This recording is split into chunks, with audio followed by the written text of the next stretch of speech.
Ku kejar prestasi itu, 1000 langkah kupacu. Cepat lari, ya aku lari, cepat lari.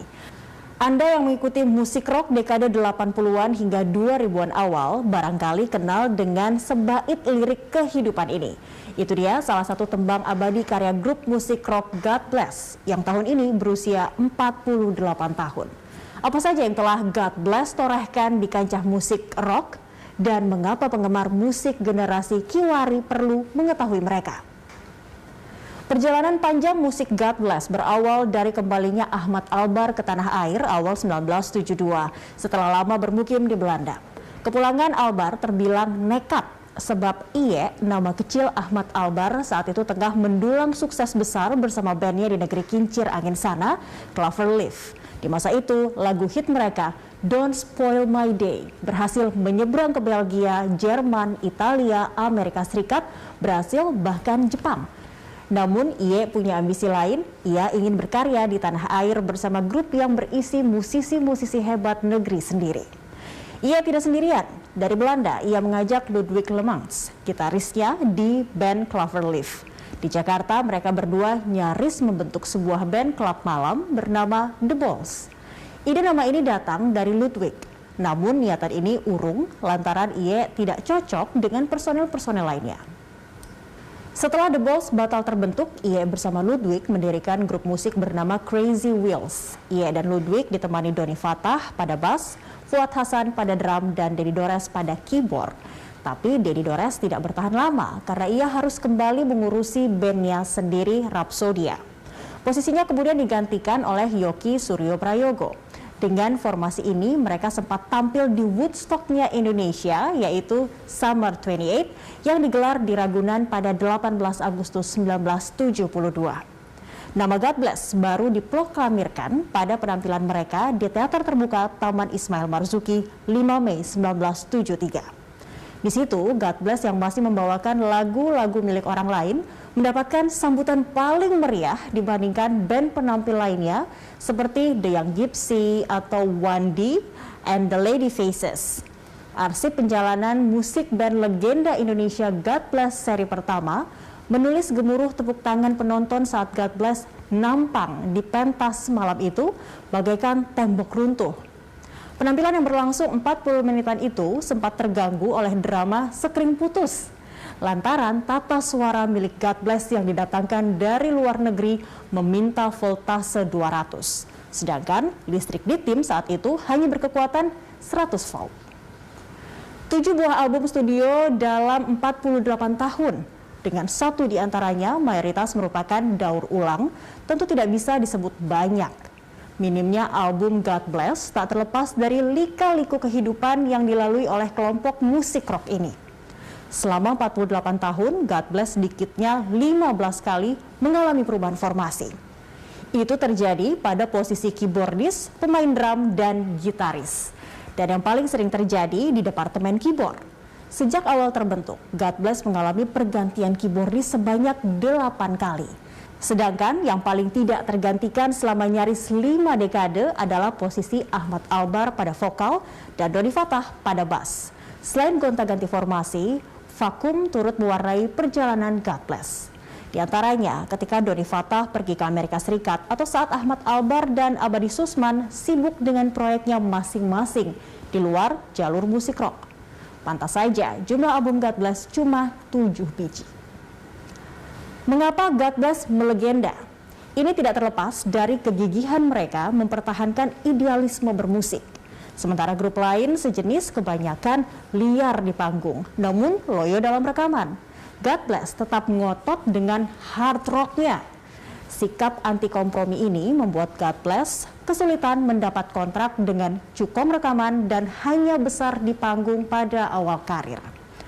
Mujur, demo rekaman mereka sampai ke telinga bos Aquarius, Johannes Suryoko, yang akhirnya tertarik menerbitkan album perdana God Bless melalui indie label anak dari Radio Prambors dan Aquarius, Pramakua, pada tahun 1975. Selain musik, hal lain yang membuat band ini legendaris ialah sosok vokalis mereka yang ikonik. Dengan rambut kribonya yang besar, tubuh yang tampak tipis di bawah pakaian yang nyentrik, sepatu boot tinggi, Ahmad Albar selalu berhasil menghidupkan panggung dengan gayanya yang energetik. Satu hal lagi yang tak kalah penting ialah sejarah yang pernah dibuat God Bless dengan menjadi band pembuka di hari kedua saat grup rock asal Inggris Deep Purple tampil di Jakarta pada 4 dan 5 Desember 1975. Idealisme bermusik God Bless dipertegas di album Cermin tahun 1980. Dari segi musik, aransemen lagu-lagunya rumit dan bernuansa rock progresif. Dari segi lirik, album Cermin menjadi bentuk pemberontakan God Bless terhadap industri rekaman yang tengah didominasi musik pop bertemakan cinta dalam pandangan sempit. Contoh terbaik adalah lagu Anak Adam yang berdurasi nyaris 12 menit. Sebagai konsekuensi melawan arus, penjualan album Cermin tidak sukses pada masanya. Namun di kalangan penggemar musik rock, album tadi disebut-sebut sebagai mahakarya God Bless sepanjang masa. Pada akhir 80-an, seorang promotor pagelaran musik rock bernama Lox Labor menjajal peruntungan sebagai produser eksekutif rekaman dengan album Semut Hitam milik God Bless sebagai proyek perdananya. Tak main-main, untuk mendongkrak popularitas dan angka penjualan album, Lox membuatkan tur untuk promosi album Semut Hitam di 35 kota di Indonesia. Kepada tim Fakta Data, Lox memperkirakan album Semut Hitam telah terjual sebanyak 300.000 kopi dalam format kaset dan 10.000 kopi dalam format cakram padat atau CD. Semut Hitam memang memiliki materi yang kuat dan relevan pada zamannya. Album ini didominasi langgam heavy metal dan glam rock yang sedang digandrungi anak muda kala itu. Namun patut diakui pula jika album tadi tak lekang zaman. Lebih dari 2 dekade kemudian, majalah Rolling Stone Indonesia menempatkan lagu Kehidupan di peringkat 8 dan Rumah Kita di peringkat 22 dalam 150 lagu terbaik Indonesia terbaik sepanjang masa. Lebih dari 2 dekade kemudian, majalah Rolling Stone Indonesia menempatkan lagu Kehidupan di peringkat 8 dan Rumah Kita di peringkat 22 dalam 150 lagu Indonesia terbaik sepanjang masa. Di ranah streaming, Rumah Kita, Semut Hitam, dan Kehidupan telah didengarkan sebanyak 6,6 juta kali di platform musik alir Spotify. 48 tahun berjalan, God Bless masih terus berkarya. Spirit inilah yang tampaknya ingin disampaikan kepada kita melalui konser virtual bertajuk 48 tahun God Bless berkarya akhir bulan lalu. Konser yang hanya bisa ditonton secara online itu juga dimeriahkan banyak musisi. Di antaranya Isyana Sarasvati, Danila, 420, serta musisi-musisi rock dan metal lintas generasi seperti E.F. Syahrani, Stevie Item, serta tak lupa Ebens, gitaris Burger Kill, yang baru beberapa hari lalu meninggal dunia. Konser yang tiketnya dibanderol dengan harga Rp75.000 ini pun didukung oleh Presiden Joko Widodo. Bagi Jokowi, God Bless adalah bagian penting perjalanan sejarah musik tanah air. Idealisme bermusik God Bless yang ditingkahi sejenis pemberontakan di tahun 1980-an merupakan eksemplar sejarah musik rock yang layak dirayakan. Sebab musik tidak selalu harus menghamba pada kepentingan komersial, politik musiman, apalagi kepentingan istana.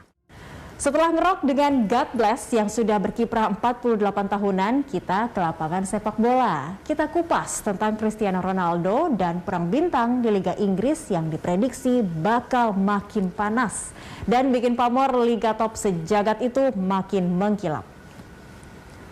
Cerita pulangnya Ronaldo ke markas Manchester United Old Trafford betul-betul dramatis. Sang mega bintang yang emoh bertahan di Juventus awalnya dilaporkan bakal menuju Manchester City. Tapi di penghujung masa transfer, Ronaldo batal membantu Pep Guardiola di City. Sebaliknya, untuk kedua kalinya Ronaldo menegaskan kesetiaan kepada Setan Merah. Ronaldo dikontrak 2 tahun plus potensi perpanjangan 1 tahun.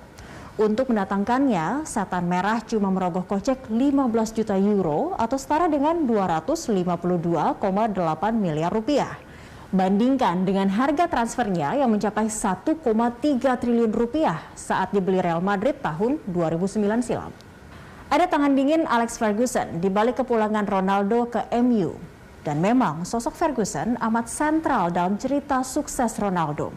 Dialah yang merekrutnya dari Sporting Lisbon, Portugal. Bersama Sir Alex Ferguson, Ronaldo menjadi sosok protagonis bagi MU. Bukan tanpa alasan jika Ronaldo menyebut Ferguson sebagai ayahnya dalam sepak bola. Sekarang di usia 36 tahun, hasrat dan ambisi Ronaldo tetap menggelegak. Menurutnya, MU adalah tempat yang seharusnya dia berada. Dan Ronaldo ingin mengulang kisah suksesnya bersama Setan Merah. Ronaldo datang lagi ke MU, bukan berstatus juara. Di musim lalu, ia gagal mengantar Juventus juara di Liga Italia. Portugal pun tak mampu mempertahankan trofi Piala Eropa. Tapi Ronaldo punya DNA juara. Dia telah mengoleksi 34 trofi. Dia 5 kali membawa Real Madrid dan MU menjuarai Liga Champions. Selain 3 kali juara Liga Inggris, dia pernah menggenggam trofi juara Liga Spanyol dan Italia.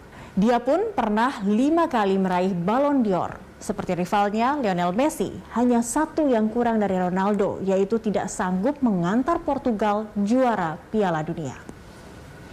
Selain mencintai istri, anak, orang tua, dan saudaranya, pekerjaan utama Ronaldo adalah bikin gol.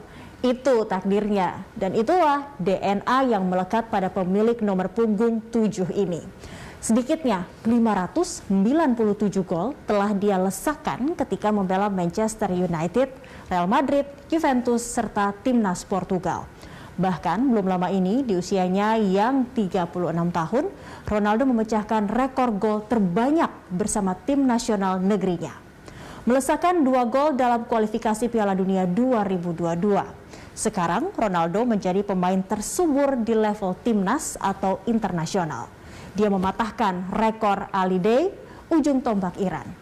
Gol-gol dan gol, itulah yang dibuat Ronaldo. Itu pun belum menghitung assist atau umpan terakhir yang menjadi gol. Selama membela MU di musim 2003 hingga 2009 lalu, Ronaldo membuat catatan manis, yaitu 118 gol dan 69 assist dari 292 pertandingan. Akankah kisah manis tadi terulang? Belakangan, Liga Inggris semakin kompetitif. Sejumlah nama begitu haus gol dalam 5 musim terakhir. Dan mereka bakal menjadi pesaing Ronaldo. Ada Harry Kane, ujung tombak yang menjadi jimat Tottenham Hotspur, serta tim nasional Inggris. Musim lalu, Kane kembali menjadi top skor dengan 23 gol. Namun, satu yang belum pernah digapainya, Harry Kane belum mengoleksi trofi. Di Liverpool, ada Mohamed Salah. Pemain Mesir ini tetap menjadi kartu truf bagi klub yang diasuh Jurgen Klopp. Di musim lalu, Salah tetap buas dengan 22 gol. Diplot sebagai sayap kanan menjadi sosok menakutkan bagi lawan-lawan The Reds. Sebelum mentok di urutan ketiga musim lalu, Salah bersama Firmino dan Sadio Mane bahu-membahu mengantar Liverpool juara Liga Inggris dan Liga Champions. Nama yang satu ini tidak boleh dilewatkan. Dia tua-tua keladi dan larinya tetap kencang meski telah berumur. Musim lalu, Jamie Vardy sukses memberi trofi untuk Leicester City. Namun gagal mengantar klubnya menggait 1 tiket ke Liga Champions. Jika Kane haus gol tapi minus trofi, Vardy sudah mencicipi trofi Liga Inggris di musim 2015-2016 lalu. Itulah musim di mana Leicester menumbangkan para raksasa seperti Manchester City, Chelsea, MU, serta Spurs untuk merampas trofi Liga Inggris. Dalam urusan mencetak gol, Vardy jangan dianggap sebelah mata. Torehan 23 gol yang membawanya menjadi top skor Liga Inggris 2 musim lalu, buktinya. Nama berikut bukan pendatang baru di Liga Inggris, Romelu Lukaku. Datang lagi ke Chelsea setelah gagal di periode pertama. Di musim lalu, dia bersaing dengan Ronaldo di Liga Italia. Ronaldo sukses menjadi top skor di negeri yang terletak di sekitar Laut Mediterania itu dengan 29 gol. Adapun Lukaku di urutan kedua dengan 24 gol.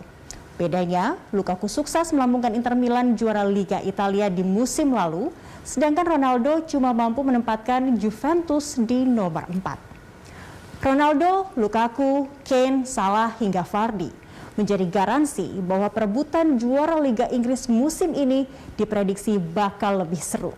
Itu belum nama-nama lain yang tidak kurang terengginas. Di akhir musim nanti akan ketahuan siapa yang dikdaya dan siapa pula yang menjan.